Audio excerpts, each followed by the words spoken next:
Welcome to the Midlife Pilot Podcast. We are glad you're with us. What is it like to become a pilot in your 40s and 50s? The challenges are unique for those of us in midlife, but so are the rewards. Hosts Ben, Brian, and Ted talk learning to fly, growing as pilots, and the joy of flying to destinations. The purpose of the podcast is not to teach, but to share knowledge and experiences of being a midlife pilot. Join the Midlife Pilot community and listen in every week. We are not CFIs or particularly intelligent, so if you want to learn how to fly, talk to anyone else other than the hosts of a podcast. Even this intro was too challenging for us, and we used a robot to do it. Okay, checklists are complete. Let's get the show started. Hello and welcome to the Midlife Pilot Podcast, where we share the experiences and challenges of flying in midlife. Whether you're a seasoned pilot, training for a rating, or just thinking about getting started in aviation, we like to think of the podcast as your aviation companion and your weekly dose of aviation. And also, you could be at Oshkosh like our friend Ted. Tonight, we're going to be talking about feeding our souls and starving our wallets. Our topic comes from listener Zach R.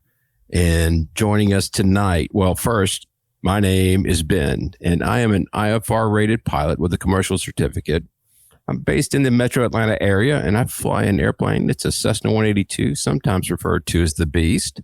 Joining me tonight from, I want to say tree-torn, like storm-worn Nashville, Tennessee, home of the Bachelorette Super Charlie, flying a Cherokee 180 named Lucy. It's our friend Brian. Good evening, sir. Good evening. This is our special Oshkosh episode, even though we are mostly not there, but one of us is, and I'm super excited about that. But and obviously super excited to have our friend Nathan Ballard with us. So this is going to be a good one. That's right. Also joining us, who is based in Portlandia, but is currently in Oshkosh, Wisconsin, with something going on up there. I'm not quite sure what that is.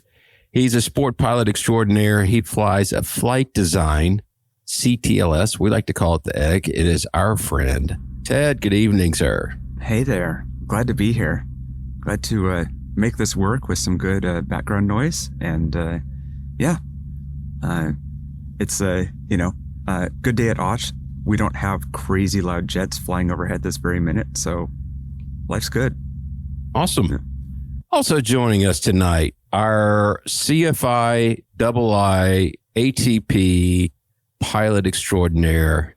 It's our friend. He was my commercial instructor, so I can vouch of his excellent pedigree. It's our friend Nathan Ballard. Good evening, sir. Hello. And last time I was here, we were talking and we all had flannels, and I thought we were going to talk about Seattle flannel grunge, but now it's like cargo pants and white New Balance shoe season. So hopefully everybody's got those on. I do. So. And what are the hats that with the brim? The bucket hats. Bucket hats. Yes. Yeah. Yes. What is that, Brian? We say when you've given up all hope on having any decent look. There we go, Ted. There it is. Well, we're glad you're with us tonight. It's kind of a crazy time right now. I did not get any flying in since our last recorded episode, but I have continued my struggles of adding a new rating, be it tailwheel or multi. I got a call today saying that the twin that I was going to do my training in won't be ready for another 6 to 8 weeks. And they kind of make it sound like we'll get to it when we get to it. This flight school has their own AMP, and they're spending all their time keeping their primary trainers up and running. And they kind of get to the twin whenever they can. So I have officially gone on the hunt for a new multi-school. So I've got a bunch of feelers out. I've spoken to a couple of potential schools, so we'll see how that plays out. The irony of needing a redundant school for multi does not escape me. Very well played, sir. Yeah. I mean, I just, I go to one tailwheel, their plane never fixed, try to get Nathan and his partner ground loops his. I mean, so I give up on that and start chasing the multis, man. I think kind of like you, Brian, if there was no such thing as bad luck, I'd have no luck at all. Yeah. It's been a mad streak for me. I know I talk about my precious Toyota MR2 all the time on the show, which has nothing to do with aviation, but it is officially toast. I I grenaded the engine this past weekend, and it's going to be a long time before it is ever driving again. And it is a sad state of affairs. It feels like a part of me is gone. So I'm just here trying to push through. And then in all actual seriousness, I just want to give a quick shout out to my father-in-law passed away last week, and so it's been a lot. He was an instrument rated pilot, and he was in the Navy, did a lot of great things. He was a great father-in-law and did a lot of great things. So I just want to give a shout out to Bill Parker, my recently departed father-in-law, but we did all the celebration of life things and all of that, and it's good. And I've been going through his archives since I'm the only sort of pilot around. Going through his things, it's similar to maybe how it was going through my own dad's logbook, where there's just these, you can kind of glean these insights that other people, it's just gobbledygook and just a bunch of weird information or whatever to them, but to me it tells a story. And so it's been really interesting to go through that. Also really cool just to see how lucky we are to have ForeFlight or Garmin Pilot these days, because his flight bag was this giant, the giant binders of the JEP charts and, all of that. And it was, I guess, Nathan, when you first started flying, you had to carry about 112 pounds of things to the airport. So anyway, I just want to make a special mention of that without lingering on it. But it's been a wild time, an interesting time. But we're all here. And then, at least I get to go to Oshkosh. Oh wait, no. So anyway, no, but I'm glad to be here, and I just want to make a special mention of that. Let Kelly know that we're definitely thinking of her and your entire family. So, Ted, I'm assuming you didn't commercial since you're sitting under the wing of your airplane. So as far as recent flying goes, well, let me go to Nate first, and Ted, we'll come to you later. But Nate, it's been a little while since you've been on the show. Can you tell us what you've been up to? I have been doing a little bit of flying, multi-engine flying, Ben. Sorry, but rub it in. Yeah, since not just multi-engine piston flying either. I made this midlife transition from being an IT nerd for 25 years to actually getting paid to fly, which is crazy. So I've been doing that since February. And then when I'm not doing that, I'm still doing CFI, a lot of CFI training. So Ben, if that might be something that scratches the itch, let's go do your spin endorsement sometime soon. If you want the plane to go down, then sure, sign me up. If you want the plane to, have mechanical issues, then yeah, I'll be happy to go to. I do want to do that in actuality. I know we were joking around that last week, but it looks like until I find a flight school for multi, I've got some more time on my hands. All right.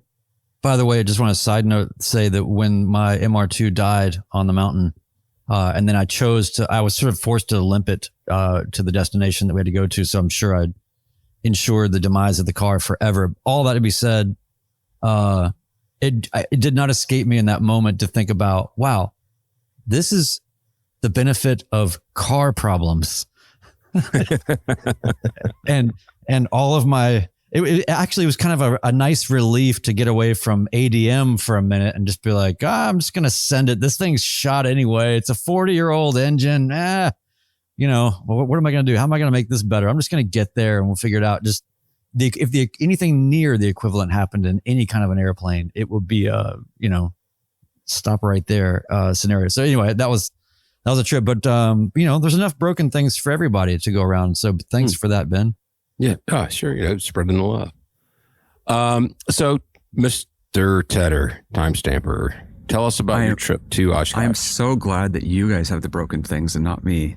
It was about 15 hours of flying. That was 11 on one day and 4 on the next. Decent tailwind, got up high, wasn't burning much fuel. So I had a great time. Some turbulence, some more of what I've been, this year's learning has been how to deal with thunderstorms. And, so I put a lot more of that to use on this trip. Cool. I think we need to clarify for our audience that when you had a better fuel burn, instead of 5 gallons an hour, it's 3 gallons an hour, right? 3.2 was my burn. Yes.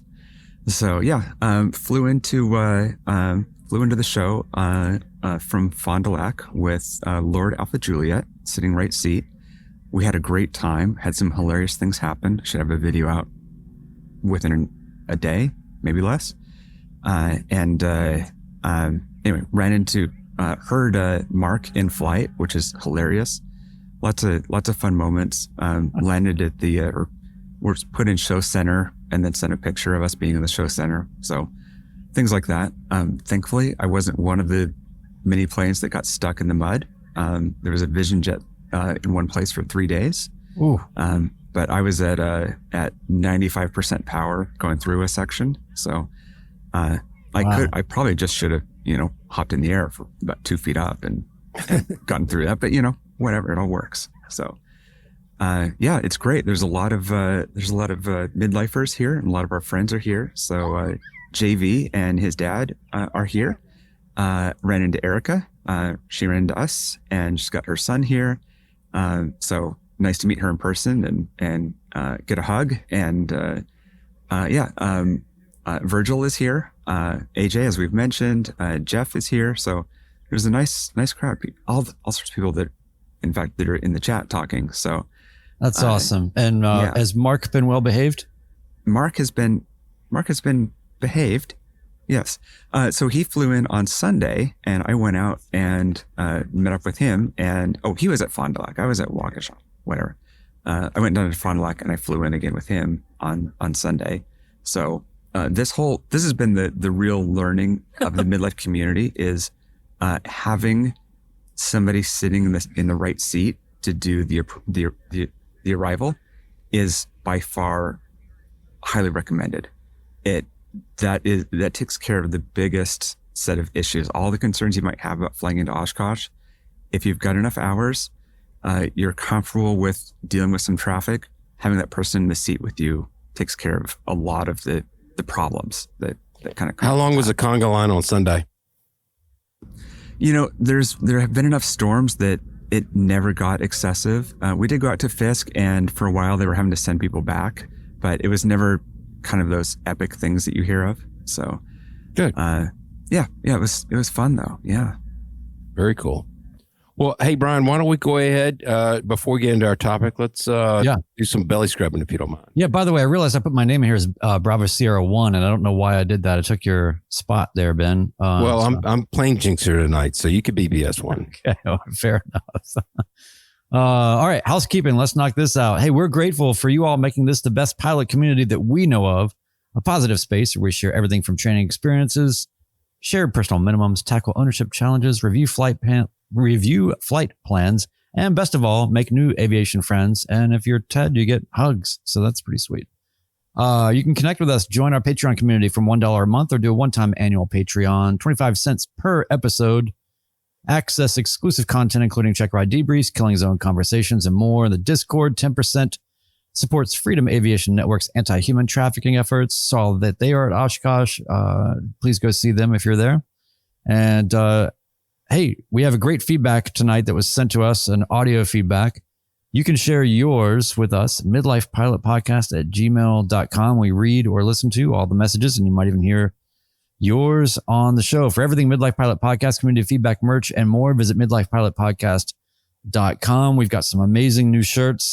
We've been seeing some modeling photos in the Discord of people getting the 2 bounces and a skip shirt, and that's been a trip. Those things actually look really nice. I like how those came out. But me too, yeah. Thanks for sending those in. And just a reminder to leave 5-star reviews. We need those, like those, want those, and you have the ability to do it. We tried a Bangladeshi click farm, but it's just not really cost feasible. So it doesn't feel very authentic. So please leave us a genuine, authentic, non-click farm review. That's such a descriptive way to ask for a review. I do appreciate that. I'll go ahead and hit up, since Ted is working remotely, I'm going to let everybody know who our new Patreon supporters are. In the Landomatic level, we have Josh W. We have a Hershey Bar level. We have Jack W. And then we do have a new Beast level supporter, Adam C. So we want to thank all of you for jumping in and supporting us, man. That really does mean a lot to us. Absolutely.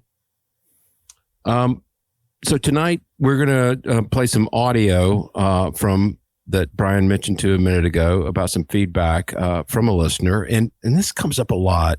Before we hit that one, I want to hit one other feedback that we got. This comes from Corey K out of airport is Sierra Tango Juliet. He says, "Hey guys, I'm Snow Goose on the Discord and Hershey Bar member. I just wanted to say hi and let you know that I really enjoy the podcast. I've been listening since starting my training back in May of 2024, and at age 46, just passed my check ride yesterday. Feels great. He's about a year ahead of me, but congratulations. That's freaking awesome." He says, "Keep up the good work. If you'd like to know anything about my check ride, training process, etc., let me know. I trained with 4 different CFIs at 4 different airports and was 80 plus hours at the time of my check ride." And I'll tell you this, Corey, as we can plainly see, the guy that helps us with doing the pilot debriefs is standing or sitting right behind Ted at the moment. But maybe we can reach out and get a pilot debrief because Check ride debrief. A check ride. Sorry. Check ride debrief. Thank you. What did I say? Nothing. Okay. Which is just pretty par for the course. I'm always saying nothing. There's a show title on there somewhere, but no. So Brian, are we ready? Can we hit this from our friend Zach R?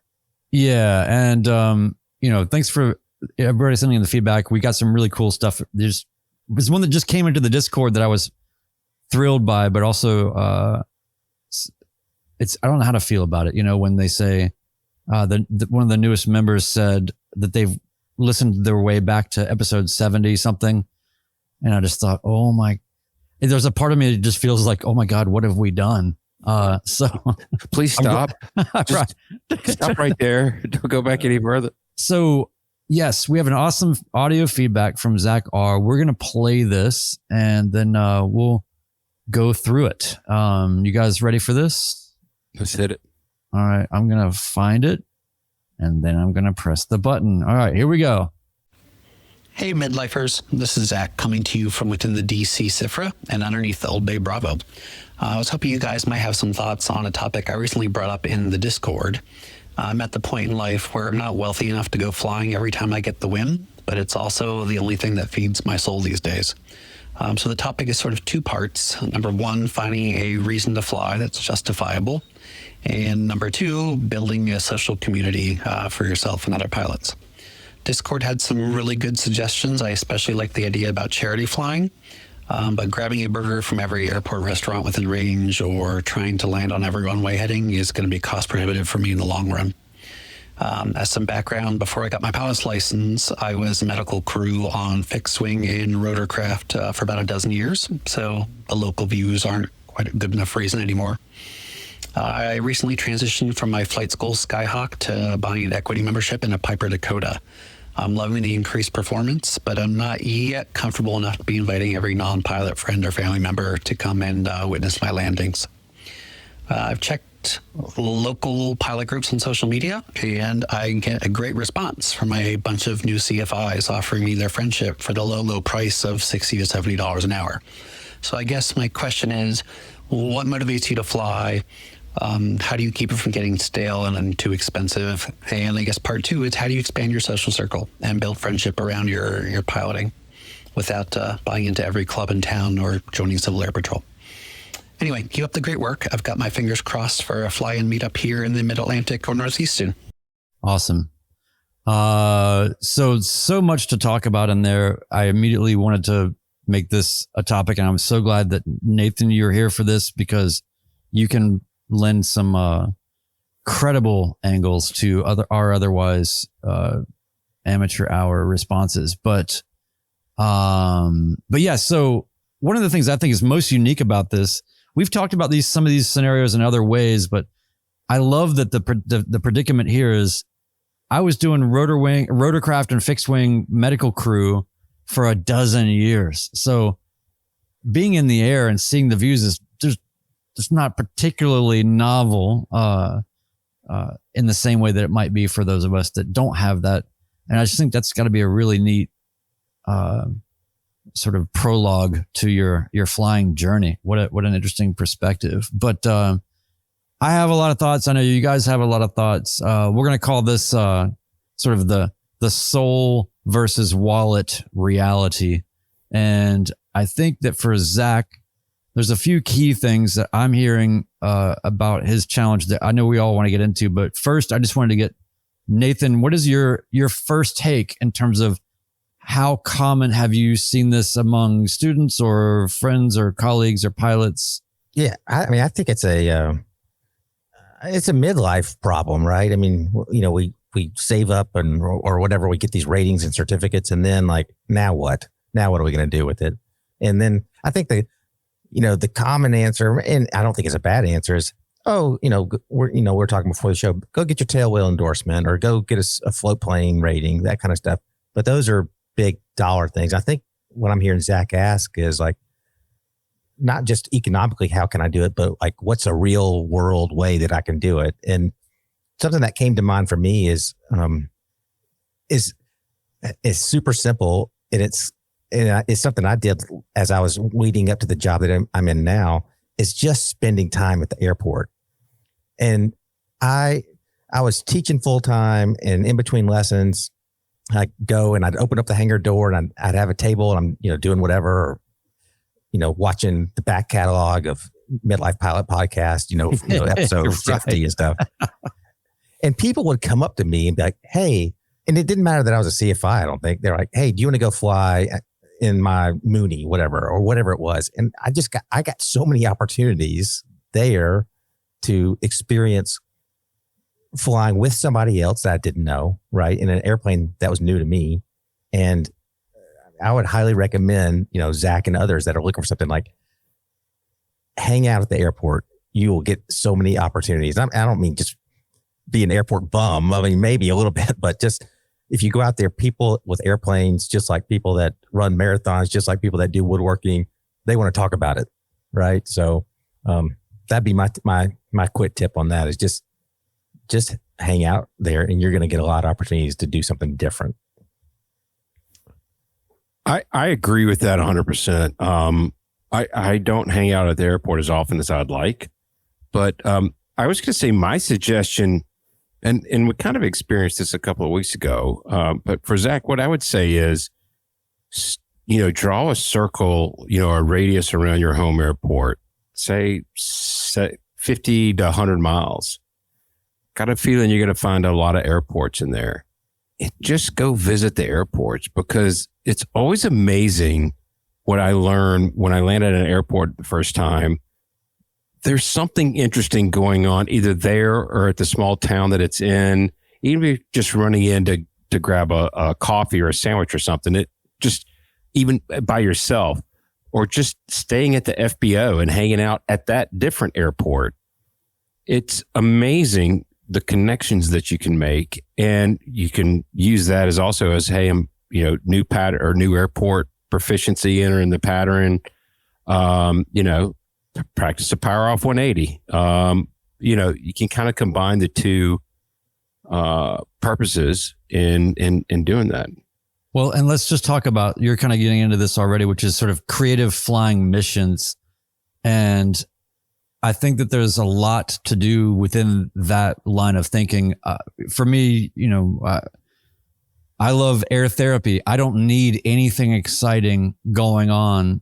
I just like to be away from the fray of humanity that is terrestrial and all of the things that are on the ground that I just want to not be a part of anymore for a minute. I don't care what's happening, where I'm going, what altitude, what the scenery looks like. Just the idea of being I'm just in love with the idea of being in motion and transcending the bounds of what's happening on the ground. And, maybe there's some, I don't know, sometimes that just requires a bit of an intentionality to say, almost to give yourself permission to go, I don't actually, there doesn't have to be a point. So that would be my thing, is to just, flying. Some of the best and most fun flying I've ever done is when I go up with no idea where I'm going, and I just get out, and maybe don't even, we're huge advocates of flight following and all that. But if you're in your practice area, or you're in a place where you feel pretty safe and you feel like it's not too crowded and all that, just quiet the radios, not turn it off, but just, you can just be on your local whatever. And just, it's almost like the exercise of when you have a blank piece of paper and you just take a pencil and you're, instead of saying, I don't know what to draw, if you just put it down and just do what your hand feels like doing, just letting yourself kind of flow with whatever.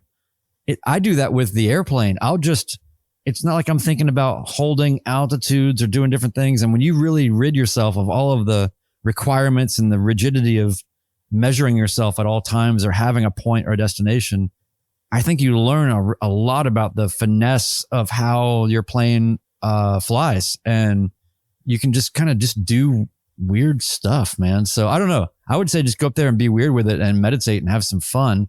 But there's also abandoned airports, or don't go land at them, but you can go and check them out from the air. We've got a whole list of things that we put together. When it's wintertime, I like to go up and just take pictures. Photography is a great thing to do, hunting for that fall progression of colors. And Ted, you can probably speak to this better than anybody, but it seems like you are a big fan of air shows and aviation pilgrimages. So tell us about how the introvert who lives far away from a lot of these things finds his way to these things. What would you say to Zach about event flying and aviation pilgrimages as a way to kind of satisfy the soul and not break the bank? It is a lot for an introvert to do it, for sure. There is enough going on for me to find things that are interesting, and certainly having friends and that network is what makes it really valuable to go to. I don't think it's a good idea though for him, because I think that this isn't how can I burn a lot of hours? It's how can I burn fewer hours and get satisfaction out of that. Yes. So instead of, hey, there's an airport in Oshkosh I could fly to, it's what Pete at 9 was saying. He's like, don't ignore the private strips either. Many are clubs, and if you contact them, they're happy to let you fly in and visit and check the place out. You can get a lot of grass strips that way. Those are the ones that are within 10 miles of you, or within 50 at least. And that to me, I think is what it's all about for the ratio of fun to hours flown, and really flipping it from my cautionary tale of doing the opposite of that. Yeah. The other thing is, I think a lot of this is, don't do what you did in training where you land and then you take off and that's all you ever see at the airport. Go land at an airport. One of the things that I've done in a lot of different states, land at an airport and go walk to the river, or walk to the town, or walk to the whatever. And that is so much fun. That, use it as a chance to explore the FBO in this tiny little airport. Yeah. So there's lots of ways to extend. It's not just the flying; it's the whole experience. Well, and so Barry's got his comment here where he said, and this is really, Zach had actually mentioned specifically that this is what he does not want to do, because he feels like it's just a sort of an ongoing thing that's not really going to feed his need. All that to be said, maybe reconsider, because I mean, it's really, Barry says the land on every runway direction challenge is a great way to pick new destinations. So you can get all of your magnetic directions. But, I think that what I got from Zach is that the kind of collection mentality, or the stamps, or that feels like an aggregate burden maybe to him. Correct me if I'm wrong, Zach, but I don't know if that's really the flavor of what he's looking for. But what I will say is that when you do feel like you're building skills in interesting or different ways, it feels more valuable and less premium on the destination and all of the things, right? To just get up and do some local area kicking around. So, Nathan, how do you recommend that Zach disguise proficiency training as soul fulfilling adventure flights that are not going to break the bank? I do want to, I'll answer that as part of the discussion, but I think one thing, Brian, that you said, and Ted, you too, Ben, I got nothing from you yet. I'm waiting. Brian, what you said about getting up there and doing something weird with the plane. I'm put my CFI hat on real quick. And people don't know how to feel the airplane fly. So Brian, what you're saying, go up there. Who cares about standards? Like, it doesn't have to be a long, expensive flight. Go up there and, with instructor or without, whatever's, you're comfortable with. Go up there and see what the plane will do and how to feel it, and look outside while you're doing it. And that's one of my Zen things. At least if you fly with me, you'll see that in action, and you'll get that hopefully from being up there with me. But and then Ted, what you said about getting out of the airplane, like Ted, you went to Boeing Field, I think, right, and did like this mega taxi, amazing experience. And Ben's 1000th landing was at Hartsfield. Like those are great experiences. Well, I was going to say on what you were talking about, Ted, was, and I've been doing this in my professional flying. I mean, I was at Greenbrier Valley in West Virginia a couple of weeks ago, and the tower's right there. I'm like, I'm going to be here for 5 hours. I'm going to go to the tower, So I went up the tower. I'm a big nerd. I went up there and talked to him for an hour, and they were fantastic. So, building in those little things, I think along the way, make the whole experience, not just make it all worthwhile, and not just, I'm just going to go flying. Like, it's so much more than that. And I think that's the theme of this whole discussion here. I wanted to hit a couple of comments if I could, Brian, real quick. Our friend Chris C, Flying Past 50, he said, I found that getting on the board of my flying club helped give me a way to get involved at the airport and re-energize my desire to fly. And there's a couple of comments that are kind of surrounding involved in EAA or Civil Air Patrol, or, I sympathize with where Zach's coming from, because I think it was about 2 years ago, it was becoming the same thing over and over again. And to his point, doing the stamp collecting or things like that, it does kind of get to be more of a task than an adventure. But I think I had to just change my mindset, saying so few people get to do this. So yeah, I'm going to complete my mission and landing at every airport in the state of Georgia, every public use. And then do what Ted says, get out of the airplane and go talk to people or see what's around. Yeah. So sometimes it's kind of, you have to force yourself into getting out of your comfort zone or making it a little bit more uncomfortable. Go fly dogs, do pilots and paws. There's a lot of stuff out there. Well, so one of the things I thought was unique about Zach's situation also is that he mentioned that he's flying his club plane that is a Dakota that he's recently been flying, and he stated that he's not really in a place where he feels comfortable yet putting non-pilot friends in with him or family and that kind of thing, which is great to be aware of that and to take your time with that. I don't think enough people do that. So I always celebrate when people pace themselves when they're getting into a new aircraft. But I couldn't help but think the Piper Dakota is a lot of airplane for us, and not for people like Nathan Ballard. Like it's for him. It's like it might as well be like a Luscombe. The Dakota is like a Luscombe to him now. But no, but hey, and no shame on Luscombes, but hey, I just want to say that I really thought when I heard Dakota, I just thought that's a cross country machine, and so if you want to save money, fly maybe more often. It really hit me when he said, that this is this flying really satisfies my soul. And so how can I enjoy that more than less, but still not break the bank? And I find myself exactly in that position all the time of just, how do I do this in ways that keep me sane? Because we all start to lose our minds if we haven't flown for a while, in most cases. Some of us need breaks, but I'm just saying, I start to get just kind of crazy. You know, I don't care if I'm just going to go taxi and come back. Like, I just need something. So when I heard Dakota, I thought that's a lot of plane. I wonder what your club has, Zach. And I wonder if you have access to something like a 150 or a 140 or a tailwheel plane or a Cub, or I don't know, something that's just kind of goofy and slow and primitive. Cause that is a whole world of fun that is not expensive.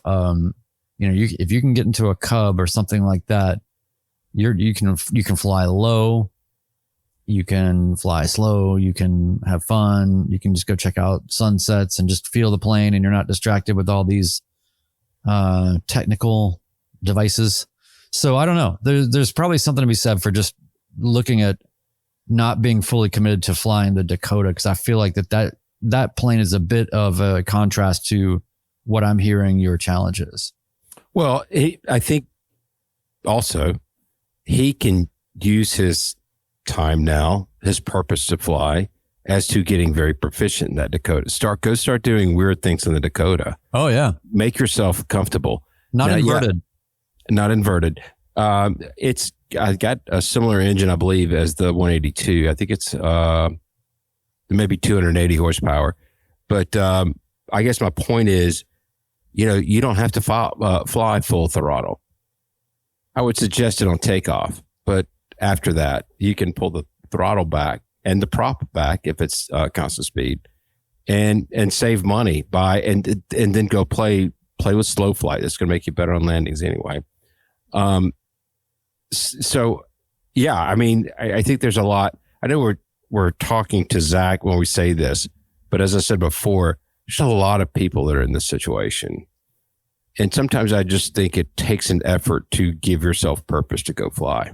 Yeah. So, and Zach said in our chat here, single aircraft club, started training in an RV-12 before switching to private versus sport, but I like the idea, would like to find a local egg. So, Ted, are there any farm fresh eggs out where Zach is? And by the way, whenever we come to you on this podcast right now, I kind of feel like you're sort of the Weather Channel guy that's out trying to like do the hurricane broadcast. Yeah, exactly. You should have had a rain jacket. I keep hoping that it's not the moment that somebody loud is flying overhead. So far I've kind of lucked out.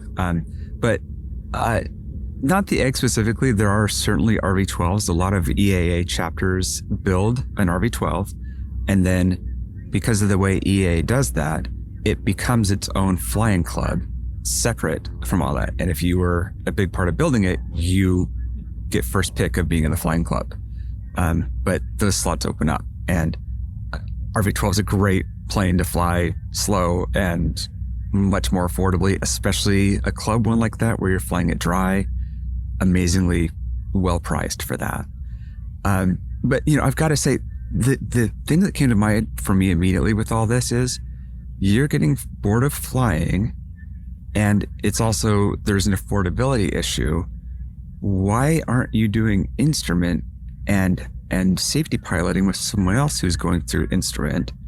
Now you're splitting your costs, and you've got a mission.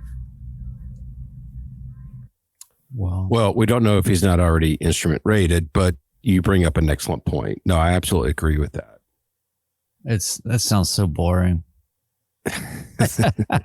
No, well, hey, by the way, Nathan, I know when you heard this audio clip from our friend Zach here, I know that when you heard that clip, you could not help but fully identify with the part where he talks about how many aviation communities online have introduced him to CFIs that are perfectly willing to be his best friend for the low rate of $60 to $70 an hour.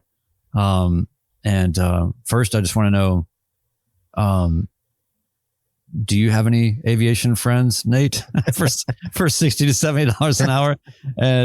And secondly, do you have any thoughts about, we've touched on the community aspects a lot, but from the $60 an hour friendship angle, I'm just wondering, is there anything else that you can think of that would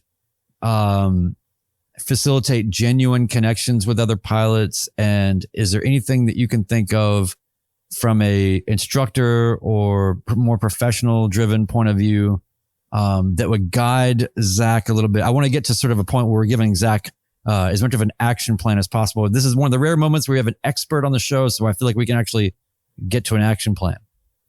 I mean, on that topic, there's a couple things I'll hit real quick. With like Facebook state groups, state aviation groups, I think they're great. But if you say, hey, I need XYZ, you're going to get a lot of people that are just the time builders. And nothing wrong with the time builders that are trying to charge Zach $70. I mean, my first Facebook post, I wanted to go flying, and Ben tried to charge me $500 an hour to fly. So, the range is all over the place. But I would say, in all seriousness, the more local you can get, the more opportunities you'll find to either split time, share costs, or maybe even be free in a lot of cases. At Peachtree DeKalb Airport here, there's something called the PDK Hangar Hang. It's once a month. And when you go, there's probably 50 to 80 people there. And guess what? They all love flying. They all want to talk about it. And you can get so many opportunities like that are just like, hey, let's go ride along in my, Vision Jet or my CTLS flight design or whatever it is. I would go super local if I was, in Zach's position. The state, the New York Facebook pilots page is going to be huge, and you're going to get maybe a couple of responses. And I'm part of those groups because they have great local information. But definitely go for, I think, the hyper local stuff that you can. That'd be my advice. That'll be $80. Well, the chat is lit up right now with they're saying that Zach is saying he expects a $70 an hour friend Midlife Pilot Podcast t-shirt. So consider it done. We will make that happen because there's got to be a NAFI tie into that. It's like how to have $70 an hour friends. Talk to NAFI. Yeah. Hey, I'll do a quick plug here on NAFI. You guys know I work for NAFI. If in the show notes, I do have a discount code for NAFI if anybody's interested in it. I get nothing for it, but midlifers, there you go. That's awesome. And why would people that are not instructors be interested in NAFI, Nate? There's a lot of content and benefit to being there.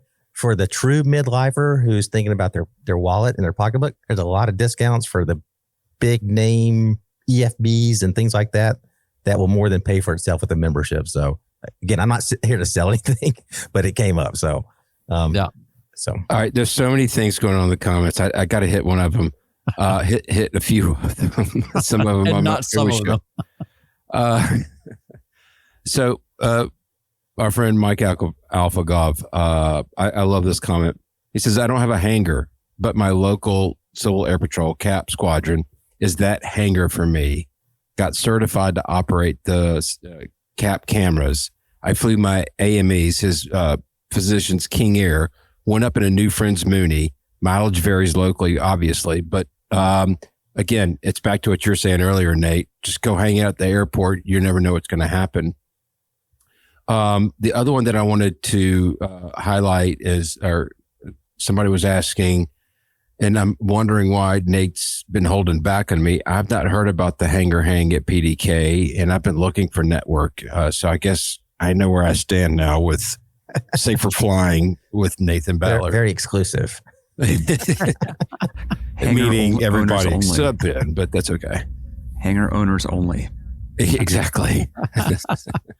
Well, I think also I see, and I know a good handful of pilots really well that just for whatever reason, they don't go and just fly with other pilots and just take rides and just see how other people are flying and what other aircraft are like. Even if it's the same aircraft you fly, just observing other pilots doing their thing. You learn so much, maybe some things you like, maybe some things you don't like, but still it shakes, it mixes things up a little bit.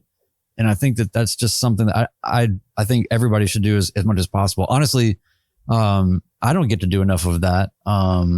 And so, hey, look, listeners, I'm in Nashville. It's a pretty populous place. Come pick me up at John Toon, especially if you have a, what's it called? A constellation. If you have a constellation, come on through. But, no, I love flying with other pilots. So, please hit me up. And, also I have to just speak specifically to budget, Nate. What would you say to those who are not in pursuit of a rating, that are just trying to sustain their passion, but they don't want to break the bank? What are some of the cheapest possible things that somebody could do to just kind of get their jollies, but really what is the absolute cheapest thing, but next to not flying? I'm going to make an appeal to the entire audience here, not just Zach and what he's doing. I think, and it's basically free until you need to do some official training. I think everybody in this midlife pilot podcast community needs to be looking into being a flight instructor. I think that the learning that you do to be a certificated flight instructor, it can take, you can speed through it and do it in 3 months, or you can do it in 5 years or whatever, but that would be a great way to elevate your knowledge and learning and safety just by putting that on the horizon as a goal. And you guys have all heard me say before, I think everybody in this community should do that, because general aviation is in dire need of seasoned people like all of us that have life experience that can actually teach and not just, run off to, their next flying job. So I'd put that out there as a very economical option for something that Zach or anybody could do to be a better pilot and keep learning and engaged.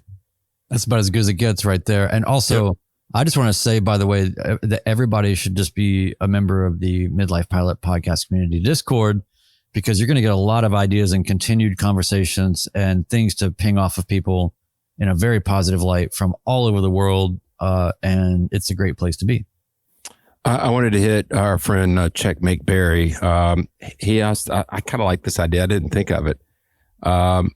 Pick an airplane you want to fly in, and then make it a mission to find one close by with the local owner. Yeah. I didn't know that I wanted to fly in an L-39 Albatross until I saw that there was one on the field, and lo and behold, it happened. So I think that's a great comment.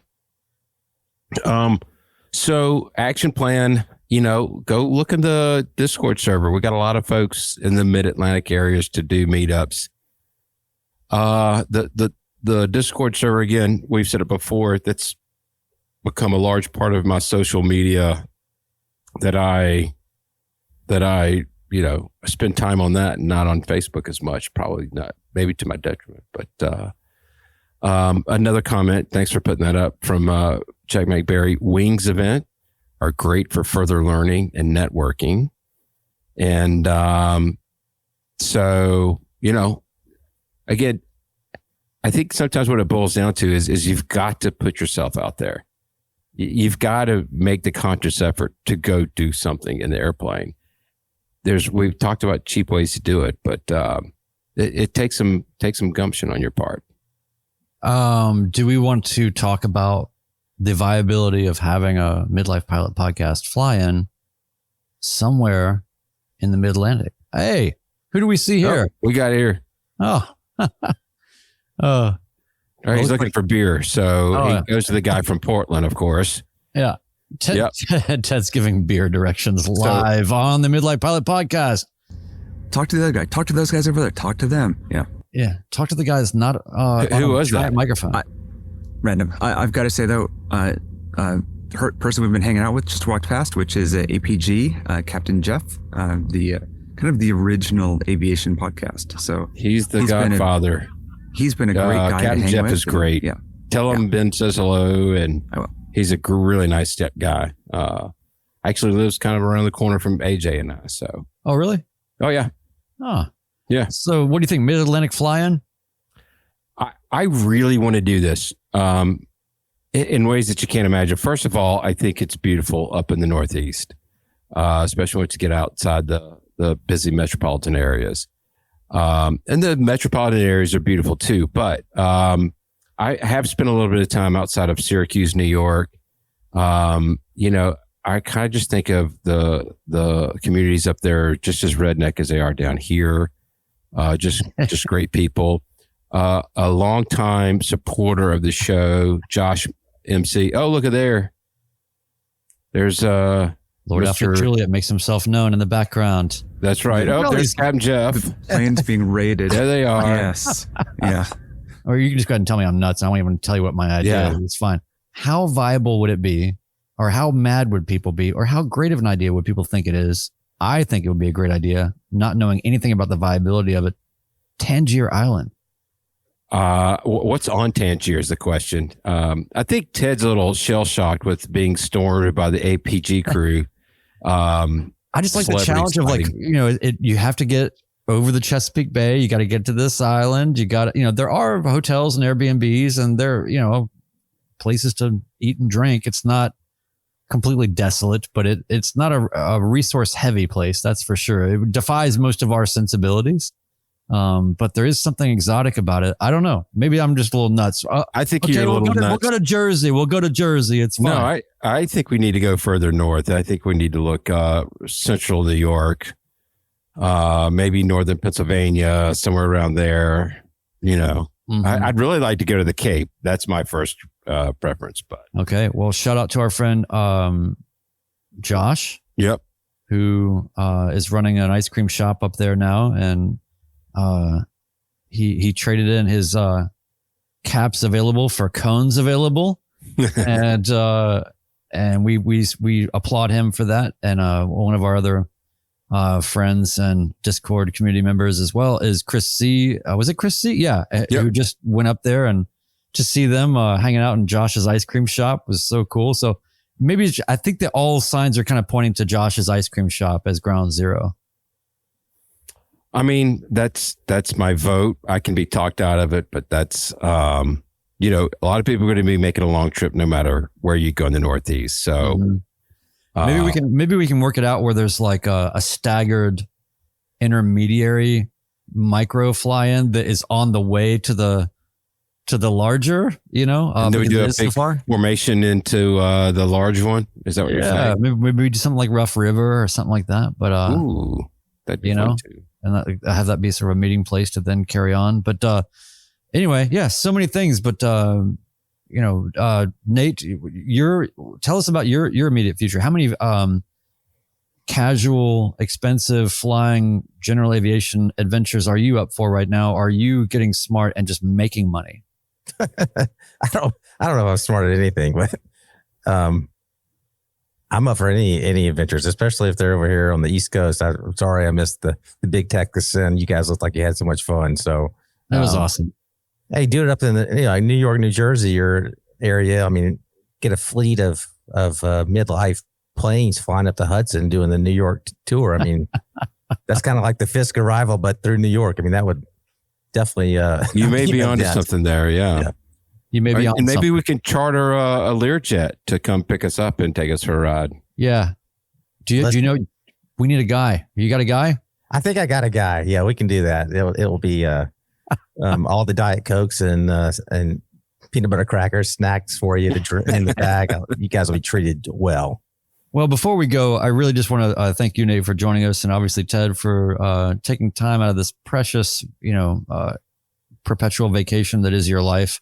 I'm so glad you guys are there and having a good time. But Nate, I wanted to ask you, what have you? You've been doing a lot of things, but what have you learned, or what do you feel like's been one of the higher level moments for you in the last few months for your pursuits right now?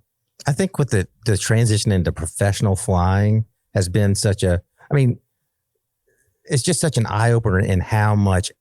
Here we go again. How much I have to learn, right? And as much as you think you don't know, and the learning curve behind it all, and just getting used to like actual CRM that matters and interacting with somebody and having duties and jobs. Like, those are the kind of things now I'm trying to, practice and help teach others in my GA flying. It's like, that sort of stuff. So we can all be, a little safer, but that's probably been the biggest thing, is just like, what am I doing? How is this? How am I doing this? And just knowing that it's going to be a long learning process, but it's a blast, and just having the support of this community, like us getting to talk about it. And I couldn't be any happier to be a part of this group. That's for sure. What's been the hardest thing? I think probably the hardest thing, honestly, is just having so much power available to you and climbing out at 4,000 to 6,000 feet a minute. You better know what you're going to be doing before you bust altitudes. It's just it's a lot. And in this world, you hear people saying, well, you're going to be flying the plane. You're still going to be at the FBO in your head, by the time you're flying it. And I was like, that's not true, but it's true. Like it's just a lot to get used to, just the speed of things that happen. I have one question, and I'm always wondered this, and I've asked multiple pilots this question. You did your type rating in a simulator, right? How much different was it landing the simulator version versus the real version? I'm assuming you've gotten a couple of landings in at this point. Yeah, I'm flying legs now. So it is easier to land the plane than it is the simulator.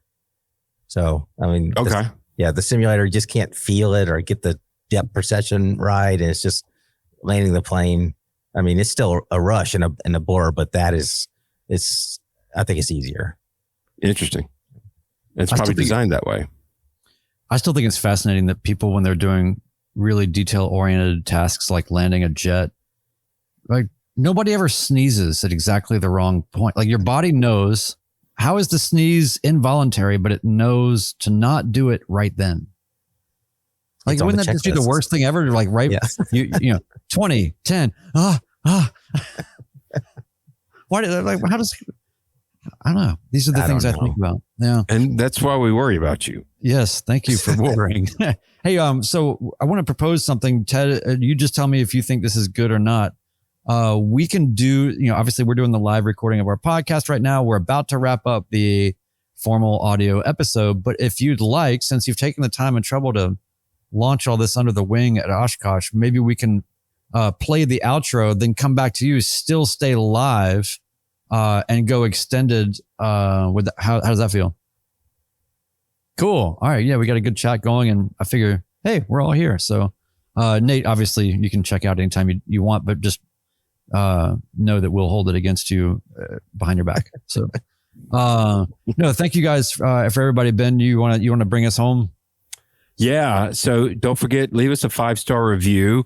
Click the buttons. Do you like to say? Go visit our website, buy our merch, midlifepilotpodcast.com. Tonight's bit of wisdom: the trouble with doing nothing is that you never know when you're done. Signing off. Episode 138 of the Midlife Pilot Podcast. Good night, everybody.